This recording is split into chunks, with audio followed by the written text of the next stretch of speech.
बासावा के कोपड़ में से सुंदर धिया हो जमाली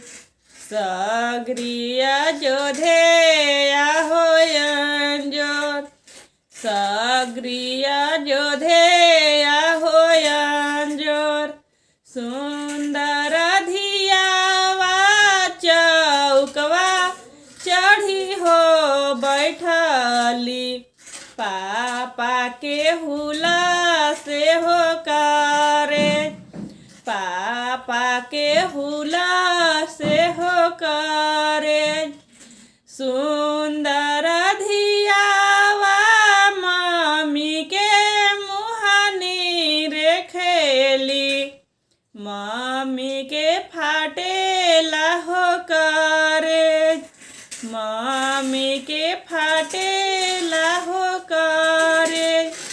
जब हम जानती की धिया कोखी हो जमी है जब हम जानती की धिया कोखी हो जमी है डांसल से जिया उड़े सी भालू हो दिहती नहीं जयती प्रभु जी के हो से नहीं जयती प्रभु जी